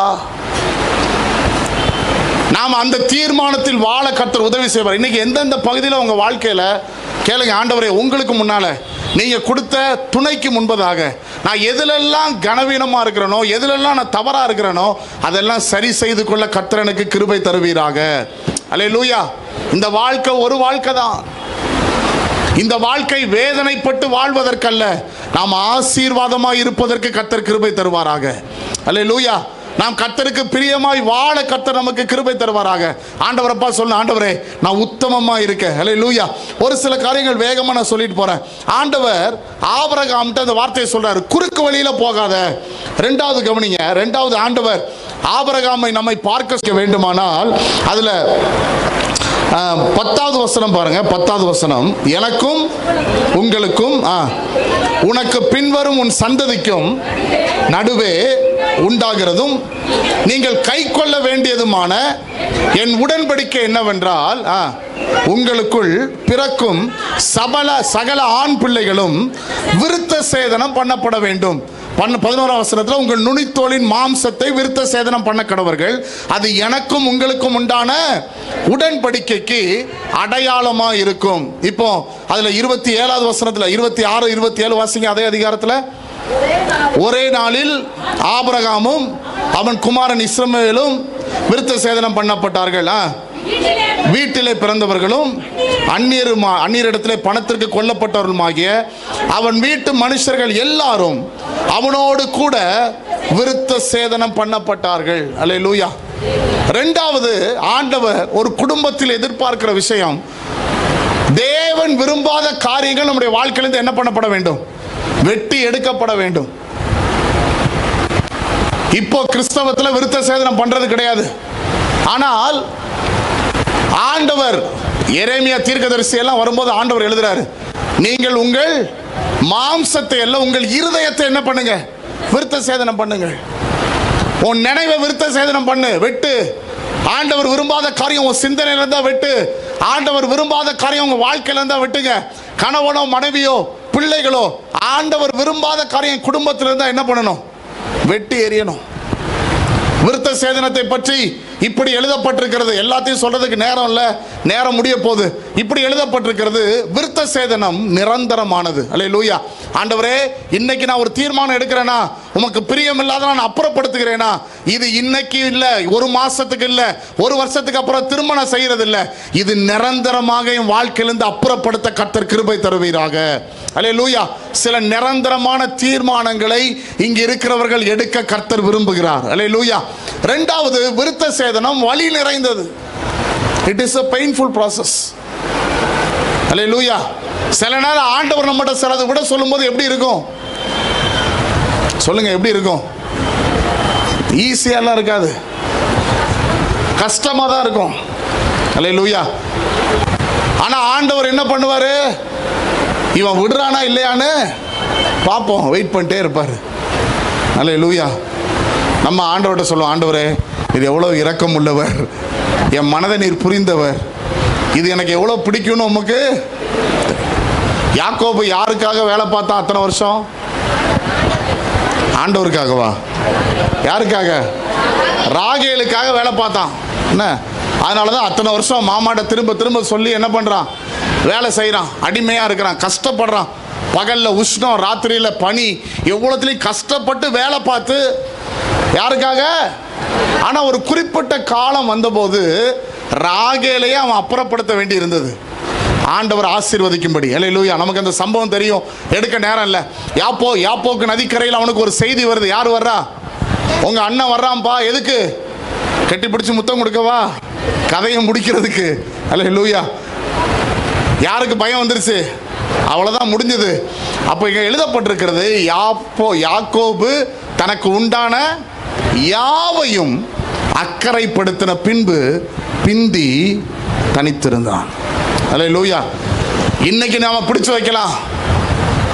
ஆண்டவர் சொல்லும் போது விடாம, இல்ல ஆண்டவரே, விடமாட்டேன் ஆண்டவரே, இதுக்காக தான் ஆண்டவரே நான் கஷ்டப்பட்டேன், இதுக்காக தான் ஆண்டவரே நான் இவ்வளவு கஷ்டப்பட்டேன், இதுக்காக தான் உழைச்சேன். இப்படி நமக்கு பிரியமான பலதை பிடிச்சு வச்சிருக்கிறோம்ல, ஆண்டவர் சொல்ற, நீ என்ன பண்ணு, விடு விடு. அது வலி நிறைந்ததுதான், கஷ்டம்தான். ஆனால் கர்த்தரை விட எனக்கு பிரியமானது ஒன்றுமில்லை என்ற நிலையில் நான் வாழ கர்த்தர் எதிர்பார்க்கிறார். அல்லேலூயா. அது என் குடும்பத்தில் ஆசீர்வாதத்தை தரும். உங்களுக்கு இந்த கணவனை கொடுத்தது யாரு? கர்த்தர். மனைவியை கொடுத்தது யாரு? கர்த்தர். பிள்ளைகளை கொடுத்தது யாரு? கர்த்தர். ஆனா இப்போ யாருக்கு ரொம்ப நேரம்? மனைவிக்கும் கணவனுக்கும் பிள்ளைகளுக்கும் கர்த்தர் கொடுத்த வேலைக்கு ரொம்ப நேரம். இப்ப யாருக்கே நேரம் இல்லை. நீங்க தான் சொல்றீங்க, நான் சொல்லல. யாருக்கு நேரம் இல்லை? அல்லேலூயா. குடும்பம் பண்ணி எவ்வளவு நாள் ஆச்சுங்க? நான் ஒரு ஃபார்ம் எடுத்துட்டு வரணும்னு நினைச்சேன். அப்புறம் பாஸ்டர்கிட்ட நேற்று கேட்டேன், நான் யாரெல்லாம் வருவா? அவங்க சொன்னாங்க எல்லாரும் வருவாங்க பாஸ்டர் அப்படின்னதுனால தான் நான் அது கொண்டு வரல. ஃபேமிலியாக வந்திருந்தீங்கன்னா ஒரு ஃபார்ம் நிரப்பி வாங்கியிருப்பேன் நான். அல்லேலூயா. எனக்கு கிடையாது, நீங்களே செக் பண்ணி பார்க்குறதுக்கு எங்கே இருக்கீங்க, நம்ம வாழ்க்கை எங்கே இருக்குது. ஆண்டவர் நம்மை விசேஷ நோக்கத்திற்காக வைத்திருக்கிறார். வறட்சியாகவோ வனாந்திர அனுபவத்திலோ, பொருளாதாரமாகட்டும் தனிப்பட்ட வாழ்க்கையாகட்டும், நீங்க கஷ்டப்பட்டு வறட்சியில் அவாந்திர வெளியில் இருக்கிறதை விரும்புகிற தேவன் இல்லை. அவர் சொல்றாரு, உன் வீட்டில் என்ன இருக்கணும்? பாட்டு சத்தம் இருக்கணும்பா, துதி இருக்கணும்பா, சந்தோஷம் இருக்கணும்பா. ஆனா இப்ப என் வீட்டில் நிறைய நேரம் என்ன இருக்குது? அழுக வருது, கூக்குரல் கேட்குது, புலம்பல் கேட்குது, பாட்டு சத்தத்தை விட சண்டை சத்தம் அதிகமா இருக்குது. அல்லேலூயா. ஆண்டவர் நாம் இழந்து போன எல்லாவற்றையும் திரும்ப தர விரும்புகிறார். அல்லேலூயா. என் ஜெபம் அதான், இந்த 4 நாட்களில் கர்த்தர் உங்க குடும்பங்கள் அநேக அற்புதமான காரியங்களை அவர் செய்ய உண்மை உள்ளவராக இருக்கிறார். அல்லேலூயா. அப்போ ஆண்டவர் சொன்னார்னா எல்லாவற்றையும் என்ன பண்ணணும்? செய்யணும். அதான் நம்ம வாசிச்சோம் அந்த அதிகாரத்தில்.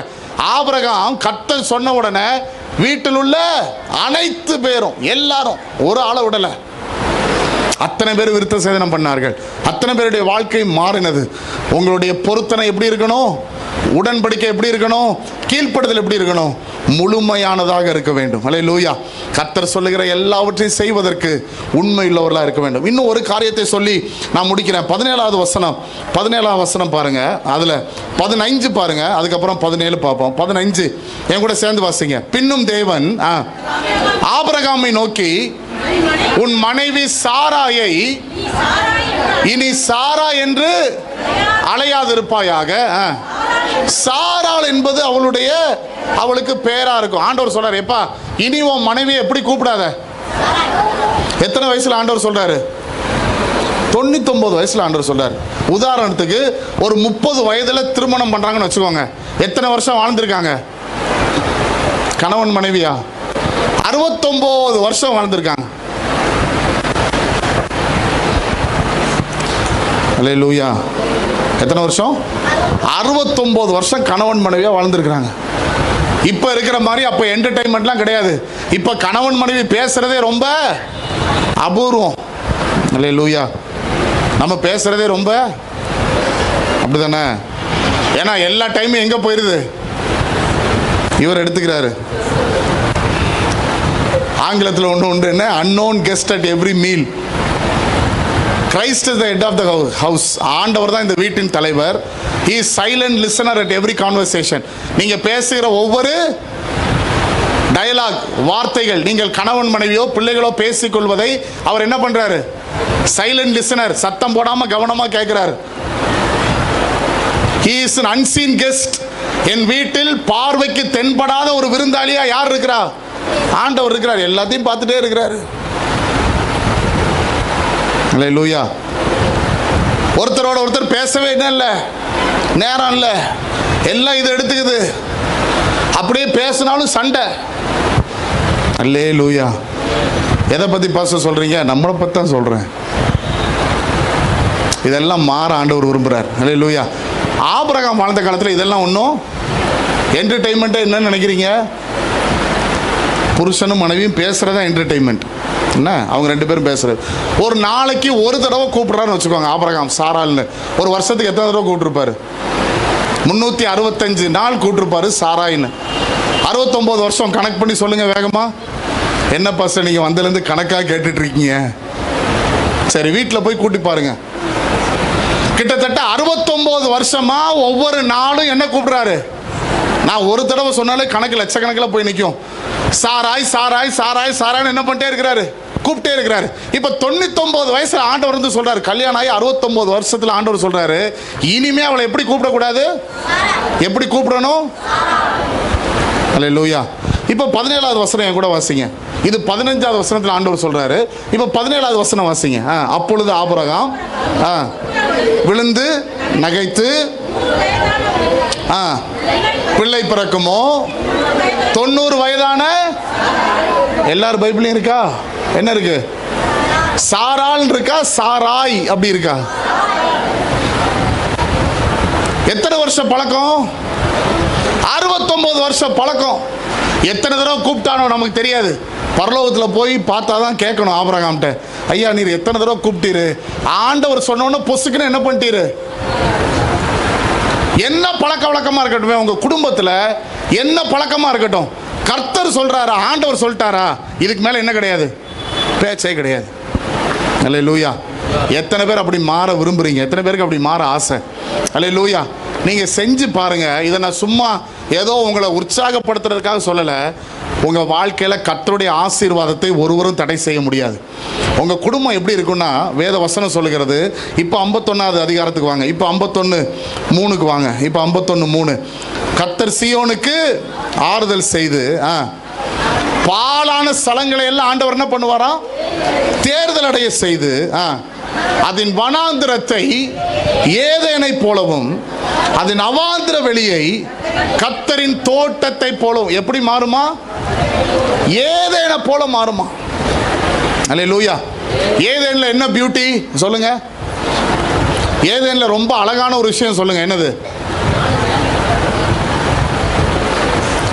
ஏங்க ஆதியாகமம் முதல் 2 அதிகாரத்தில் இருக்கு. ஏதேனோட அழகு என்னன்னு சொல்லுங்க. பாஸ்டர் நிறைய பழம் இருக்கு பாஸ்டர். நிறைய செடி கொடிகள் இருக்கு பாஸ்டர். ஏதேனோட அழகு என்ன? பகலின் குளிர்ச்சியான வேளையிலே யார் வரா தோட்டத்துக்கு? அல்லேலூயா. பகலின் குளிர்ச்சியான வேலைன்னா எப்போ? சாயங்கால நேரம், ஈவினிங். அப்படி கூலாக காற்று வீசும்போது, பகலில் எல்லாம் வேலை முடிஞ்சு, வெயில் உஷ்ணம் எல்லாம் குறைஞ்சிருச்சு, வீட்டில் வந்து அப்படி ஆசுவாசமாக உட்காந்துருக்குறோம். அப்போ வீட்டுக்கு யார் வர்றா? அப்போ தான் என்ன சத்தம் ஆண்டவர் காதில் விழுது? சனியனை, எரும மாடை, பன்னியே அப்படின்னு விழுது. ஆண்டவர் எதை கேட்க வர்றாரு? 4 சத்தம் சொன்ன. என்ன சத்தம்லாம்? அதே வசனத்தில் தான் இருக்கு. என்ன சத்தம்? சந்தோஷ சத்தம், மகிழ்ச்சியின் சத்தம், துதியின் சத்தம், கீத சத்தம், பாட்டு சத்தம். அல்லேலூயா. உங்க வாழ்க்கை ஏதேன் தோட்டமா இருந்தால் யார் வருவாங்க? கர்த்தர் வருவார், ஆண்டவர் வருவார். உங்க வாழ்க்கையில யார் வர்றாங்களோ வரலையோ, ஆண்டவர் வந்தா உங்க வாழ்க்கையை போல ஆசீர்வாதமான வாழ்க்கை வேற ஒண்ணுமே கிடையாது. அல்லேலூயா. ஏதேன் தோட்டத்தில் அவ்வளோ சந்தோஷமான வாழ்க்கை. நேரம் அனுமதிக்குமானால் ஆண்டவர் சித்தம் இருக்குன்னா இந்த 3 நாட்களும் தொடர்ந்து இதிலிருந்தே சில செய்திகளை நாம் தியானிப்போம். அல்லேலூயா. ஒரு சீரியஸ் மாதிரி நான் பேசுகிறேன், அதனால் எதையும் மிஸ் பண்ணிடாதீங்க. முடிஞ்ச வரைக்கும் எல்லா கூட்டத்துக்கும் வர ட்ரை பண்ணுங்க ஈவினிங். அல்லேலூயா. ஏன்னா இது ஒரு பெரிய செய்தி, ஒரு நாளில் பேச முடியாது. அல்லேலூயா. அப்போ தனிப்பட்ட வாழ்க்கை எப்படி இருக்கணும்? நீதியை பின்பற்றி ஆண்டவர் சத்தத்துக்கு செவி கொடுத்து என் வாழ்க்கை நோக்கம் என்ன என்பதை புரிந்து கொண்டு, அல்லேலூயா, 2 விதமான பார்வை இருக்கணும். ஒன்று, என் வாழ்க்கையின் தனிப்பட்ட நோக்கம் என்ன? 2வது, இந்த குடும்பத்தில் ஆண்டவர் என்னைய வச்சிருக்கிறாரு. பேர்ட்ஸ் ஐ வியூன்னு சொல்லுவோம். ஒரு பறவை மேலிருந்து பார்க்கும்போது எப்படி தெரியும்? ஃப்ளைட்டில் போனவங்களுக்கு தெரியும். மேலிருந்து பார்த்தா நம்ம வீடு மதுரையில் இந்த ஏரியாவில் இங்கே இருக்குது அப்படின்னு பார்க்கலாம். அல்லேலூயா, அல்லேலூயா. நான் சொல்கிறேன், எத்தனை பேருக்கு புரியுது? அப்போது தேவனுடைய ராஜ்யத்தில் என் பங்கு என்ன? என் நோக்கம் என்ன? இந்த சபையில் என் நோக்கம் என்ன? இந்த ஊரில் என் நோக்கம் என்ன? ஆண்டவர் என்னை எதற்காக வச்சிருக்கிறாரு? இதை புரிந்து கொள்ள ஆண்டவர் கிருபை தருவாராக. அல்லேலூயா. நாம் இதை சரிப்படுத்தினால், அதனால தான் தனிப்பட்ட வாழ்க்கையில் இதை பின்பற்றுகிற நாம் குடும்ப வாழ்க்கையில் எதை பின்பற்றணும்னா, தேவன் கொடுத்த வாக்கு தத்தத்தை குறுக்கு வழியில் அடைய முயற்சி செய்ய கூடாது. ஆண்டவரே, உமக்கு முன்பு நாங்கள் எப்படி இருக்கணும்? உத்தமமாக இருக்கணும். 2வது, கர்த்தர் சொல்வாரானால் எதையும் தூக்கி எறிவதற்கு, வெட்டி எறிவதற்கு, தவறான உறவை தூக்கி தூர போடுங்க, தவறான பழக்க வழக்கங்களை தூக்கி எறிங்க.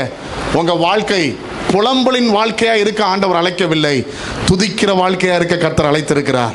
அல்லேலூயா. அழுகையின் வாழ்க்கையா இருக்க, தோட்டமா இருக்க கர்த்தர் அழைக்கவில்லை, சந்தோஷத்தின் தோட்டமா இருக்க கர்த்தர் அழைத்திருக்கிறார். அல்லேலூயா. உங்க குடும்பம், உங்க பிள்ளைங்க, உங்க இது எல்லாம் ஆண்டவரை மகிழ்ச்சிக்குள்ளாக்குற குடும்பமா இருக்க கர்த்தர் நமக்கு உதவி செய்வாராக. அல்லேலூயா. ஆண்டவரப்பா சொல்லுங்க, ஆண்டவரே, அப்படிப்பட்ட குடும்பமா இருக்க கர்த்தர் எங்களுக்கு உதவி செய்யும். அப்படி வாழ்வீர்களானால் இழந்து போன சமாதானத்தை கர்த்தர் தருவார், இழந்து போன சந்தோஷத்தை கர்த்தர் தருவார். வனாந்தர அனுபவங்களை கர்த்தர் மாற்றி உங்க வாழ்க்கையில, அல்லேலூயா, உங்க குடும்பத்தில் அந்த 4 சத்தம், 4வது நாள் வரைக்கும் தான் பேசுவேன். என்ன சத்தம்லாம்? சந்தோஷம், மகிழ்ச்சி, துதி, கீத சத்தம். திரும்ப சொல்லுங்க. சந்தோஷம், மகிழ்ச்சி. ஆண்டவரே, இது 4 என் வாழ்க்கையிலும் இருக்கணும், என் குடும்பத்திலும் இருக்கணும். அதற்கு கர்த்தர் எனக்கு உதவி செய்யுங்க. அதுக்கு தனிப்பட்ட நபராக என்ன செய்ய வேண்டும், குடும்பமாக என்ன செய்ய வேண்டும் என்பதை ரொம்ப வேகமாக சொல்லியிருக்கிறேன். இதுக்கு நான் செய்ய விரும்புகிறேன், நான் இதை முயற்சி செய்ய விரும்புகிறேன். ஏன்னா என் வாழ்க்கையில் ஆண்டவர் கொடுத்த சந்தோஷத்தை நான் இழந்திருக்கிறேன். எங்கள் குடும்பம் வறுமையாக இருக்குது, ஒரு வெறுமை எப்போவுமே இருக்குது. வேலைக்கு போகும்போது, வெளியே போகும்போது சந்தோஷமாக இருக்கிறேன். எப்போ வீட்டுக்குள்ளே காலடி எடுத்து வைக்கிறேனோ ஒரு பயங்கரமான அழுத்தம் எனக்குள்ளே வருது, ஒரு வெறுப்பு வருது, ஒரு எரிச்சல் எனக்குள்ளே வருது. இதெல்லாம் ஆண்டவர் மாற்ற வல்லமை உள்ளவராக இருக்கிறார். உங்கள் குடும்பத்தில் இழந்து போன சமாதானத்தை, சந்தோஷத்தை, ஆடல் பாடலின் சத்தத்தை கர்த்தர் திரும்ப தர வல்லமை உள்ளவராக இருக்கிறார். அல்லேலூயா. எத்தனை பேர் இந்த கடவுளை பார்த்து சொல்ல விரும்புகிறீங்க? என் வாழ்க்கைக்குள்ளே நீங்கள் வாங்க, எங்கள் தோட்டத்துக்குள்ளே நீங்கள் வாங்க, எங்கள் குடும்பத்துக்குள்ளே நீங்கள் வாங்க. நீங்கள் வந்தால் அந்த வேலை குளிர்ச்சியான வேலையாய், சந்தோஷமானதாய், செழிப்பானதாய் மாற கர்த்தர் உதவி செய்வார். எத்தனை பேர் அதுக்கு ஒப்பு கொடுக்க விரும்புகிறீங்க? வேகமாக எழுப்பி நில்லுங்க, நாம் ஜெபம் பண்ணி முடிக்கலாம். அல்லேலூயா. கண்களை மூடி ஆண்டவர்கிட்ட ஒப்பு கொடுத்து சொல்லுங்கள், ஆண்டவரே, எங்கள் வாழ்க்கையில் எங்கள் குடும்பம் இப்படிப்பட்ட குடும்பமாக இருக்க நாங்கள் விரும்புகிறோம். ஆண்டவரே, நாங்கள் தனிப்பட்ட விதத்தில் எதை செய்ய வேண்டும், குடும்பமாக எதை செய்ய வேண்டும், என்பதை கர்த்தர் எங்களுக்கு கற்றுத் தருவீராக. கண்களை மூடி சின்ன ஜெபத்தை சொல்லுவீங்களா? அல்லேலூயா. நீங்கள் கணவன் மனைவியாக வந்திருந்தீங்க, குடும்பமாக இருந்தீங்கன்னா உங்கள் கணவன் மனைவி கையை பிடிச்சிக்கோங்க. உங்கள் பிள்ளைங்க பக்கத்தில் இருந்தாங்கன்னா அவங்க கையை பிடிச்சிக்கோங்க. நம்ம இணைந்து அந்த ஜெபத்தை சொல்லுவோம். அல்லேலூயா. ஒருவேளை வர முடியாமல் இருந்தால் ஆண்டவரப்பா சொல்லுங்கள், ஆண்டவரை இனி நாங்கள் குடும்பமாய் வர கர்த்தர் எங்களுக்கு உதவி செய்வீராக. ஒருவேளை ரட்சிக்கப்படாத குடும்ப நபர்கள் இருந்தால் அவங்க வாழ்க்கை நிலைமை கர்த்தர் மாற்றட்டும்.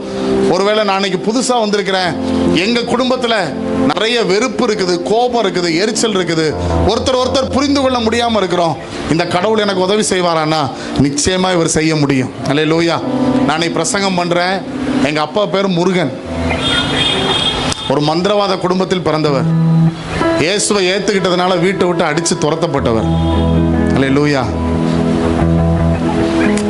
ஒரு 3 ரூபா தகரப்பட்டியை தூக்கிட்டு தான் இந்த மதுரை பைபிள் காலேஜுக்கு படிக்க வந்தார். ஆனால் கர்த்தரை அவர் பிடிச்சுக்கிட்டதுனால அவர் குடும்பத்தை ஆண்டவர் ஆசீர்வதிச்சாரு, பிள்ளைங்களை ஆசீர்வதிச்சாரு. எந்த அளவுக்கு ஆசீர்வதிச்சிருக்கான்னு சொல்லட்டுமா? இன்னைக்கு எங்க அப்பா படிச்ச அதே பைபிள் காலேஜில் ஆண்டவரை டீச்சராக கொண்டு வந்து வச்சிருக்கிறார்.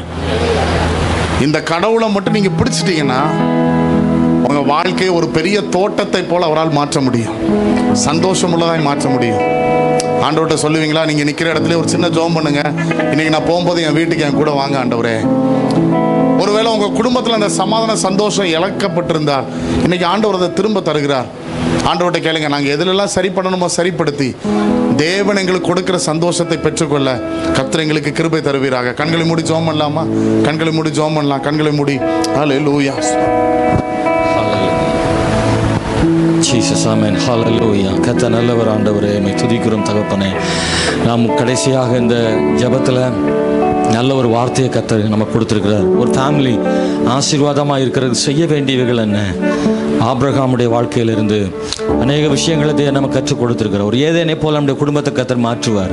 நல்ல சாட்சிகளை சொந்த வாழ்விலிருந்து, அவருடைய தகப்பனாருடைய வாழ்விலிருந்து ஆண்டவர் நமக்கு நல்ல சாட்சிகளை கொடுக்க செய்தார். உண்மையா எல்லாம் கண்ணை மூடி கையை உயர்த்தி இன்னைக்கு இந்த வசனத்தை வெறும் சத்தமாக மட்டும் கேட்காதீங்க.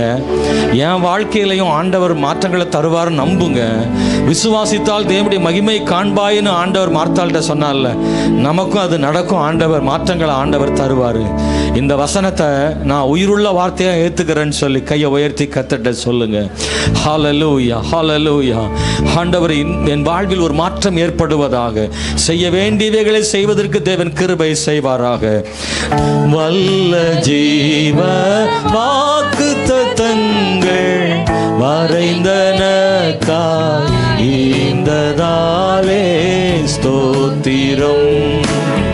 வல்ல ஜீவ வாக்குத்தத்தங்கள் வரைந்தனக்காய் ஈந்ததாலே ஸ்தோத்திரம். ஆபத்திலே அரும் துணையே, பாதைக்கு நல்ல தீபமிதே. ஆபத்திலே அரும் துணையே, பாதைக்கு நல்ல தீபமிதே. என்னை மறவாயே சுனாதா, உந்தன் தயவால் என்னை நடத்தும். என்னை மறவாயே சுனாதா, உந்தன் தயவால் என்னை நடத்தும். தாய் தன் சேயை மறந்து விட்டாலும் மறவேன் உன்னை என்றதாலே ஸ்தோத்திரம். தாய் தன் சேயை மறந்து விட்டாலும் மறவேன் உன்னை என்றதாலே ஸ்தோத்திரம். பரிந்திரன்றோவும் உள்ளங்கையில் வல்லவாயந்தன் புகலிடமே. வரைந்திரன்றோவும் உள்ளங்கையில் வல்லவாயந்தன் புகலிடமே. என்னை மறவாயே சுனா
இயேசுநாதா உந்தன் தயவால் என்னை நடத்தும், என்னை மற